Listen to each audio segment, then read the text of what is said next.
Good afternoon. It just stopped raining. It's beautiful out here. The birds are singing. It's nice and cool. And I just thought I'd take a chance to sneak out of the monastery during nap time and come over and share something I read this morning. You know, I've been reading through this book here, Narada's Way of Divine Love. And Ramakrishna, who's my teacher, of course, many people who are watching this vlog, it's your teacher too. But he says this is the fastest way to realize God in this day and age. And Swami Prabhavananda, who was in Hollywood probably 30, 40 years ago, was an incredible teacher, an incredible seer. And I really am enjoying his commentary. And so I thought I would read to you something here on page 47 in this copy anyway, for a moment, and talk about it for a second, because I think it's important. Swami Vivekananda once said, if there were only a few souls who could come out and say, I possess nothing but God, they could change the world. Man seeks security, but how and where can he find it? Most people, though they have everything that the world has to offer, still feel insecure. We may think that wealth or possessions can give us security, or that name and fame or objects of pleasure or enjoyment can make us happy and give us that security that we seek. But ultimately we realize that we are still insecure, that we feel frustrated.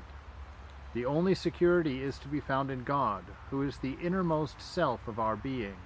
All else will fail us. The Lord will never fail us. We must take refuge in that alone. You know, I want to immediately, when I talk in these terms of God and bhakti, I want to immediately bypass kind of the Western conception. You know, we talked a few weeks ago about the real atheist is he who doesn't believe in himself, because it is God within you. You know, it is that divine spirit within you, the animator of you, the operator of the body, the watcher of the mind. It's your most inmost self, as the writer just said, your most intimate self, not the part that's your mind and not the part that's your body. That's separate. It takes some practice, not a lot of practice, but some practice to at least get in touch with that notion, or to sense that difference, which becomes quite obvious quite quickly if you pay attention, if you're present. And he says here, he says, when through spiritual struggles we become established in this constant recollectedness of God, this inner divine spirit of love, intelligence, and existence, when there arises true love for God in our hearts, and then alone do we realize that He is our supreme goal. He is our support. He is our beloved Lord.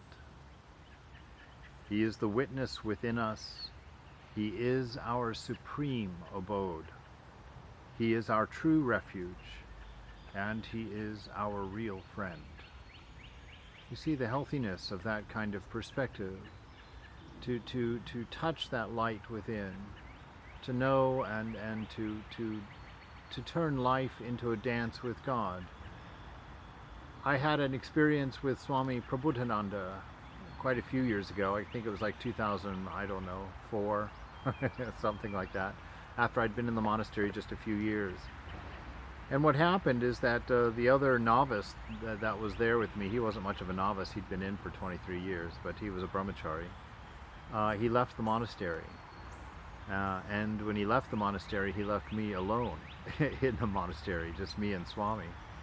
And the monastery was this big old Victorian house in San Francisco next to the temple, 3 stories, and Swami would be in his office all day, so I'd be rattling around this walnut shell of a building by myself. And after about 6 months of this kind of isolation, this kind of quiet, I began to think, I'm not going to be able to make this. I'm not going to be able to do it. And so I had to think about that, and I was standing at the top of the stairs feeling sorry for myself. We had one of those great Gone with the Wind kind of staircases that sort of curved down into the you don't call it a lobby in a house, what do you call it? I don't know. And Swami came in from the office, Swami Prabhutananda. He saw me standing up there, and looked up as he's walking up the stairs very slowly, as an older man does, and he says, "Oh, what is this?" And I said, "Oh, Maharaj, I'm feeling really depressed. I don't know if I can do this. I'm so alone, and I just don't have anyone." And he kept walking up the stairs, and I was expecting, a nice pat on the back or some amount of comfort from him. But when he got to me, he just continued walking, just walked right by me and into his room. And just before he closed the door completely to his room, he stuck his head around the side and he said, "So go to the shrine." And he went in his room and shut the door with a click and left me alone in the hallway.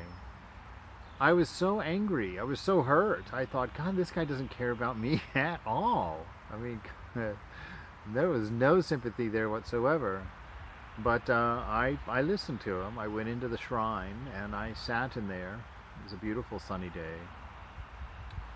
And I just began thinking and began contemplating what had just happened, why he wouldn't have shown any empathy or any, sympathy for me at all. And I just heard that inner voice, that inner knowing. And I came to a very profound and very important understanding that has led me through the rest of my years in the monastery. God for the first time became real to me. And what do I mean by that? I mean that up until that point in my life, I was 35 then, I guess I was like 39 actually. I'd been in for 4 years. 39 years old, and I realized that I had a million refuges that I would go to for all of my needs. If I was bored, I'd watch a movie. If I was lonely, I'd call a friend. If I, wanted company, I'd go to the bar. If I had all of these different places and things that I would do to take care of myself, none of them were just being in the own company of myself, my own soul, my own highest ideal, God, if you will. And that day, I sat with the Beloved for the first time, with the need and expectation that my trouble would be taken care of. And I understood what Swami was trying to teach me. You can't be dependent on anybody else for your security. You can't be dependent on anything that's outside of yourself, because nothing outside of yourself remains. You don't even have to get philosophical for that. Right now, if Swami Prabodhananda had given me that comfort that day, and he had become my comfort, he had become my friend, he had become the person I'd go to when I was lonely. He's been dead now 8 years. Where would my comfort be? Where would my strength be? You see, he knew that.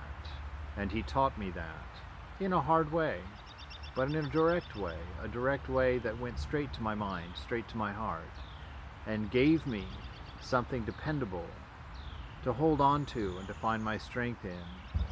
And the more I've gone on with my practices and the clearer my mind has become, the more in love indeed I have fallen with that inner ideal, that presence of God which is always within, locked in that image deep within for us to discover and find our oneness with ultimately, but until then, to be our closest and most cherished friend.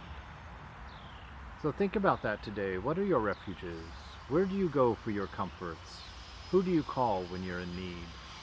If it's anything outside of the Beloved, anything outside of that inner self, then work at establishing a change.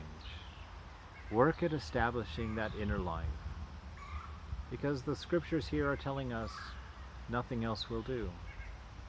On that last day, it's you who has to face that big final frontier. When you're in the hospital, it's you alone that lays there in your condition. Until we find that love inside, until we find that security inside, until we find that image of the Beloved left there as our most precious gift by our Beloved, we will never be secure. So take that teaching to heart, from Swami Prabhavananda through the sage Narada in his instructions on the way of divine love.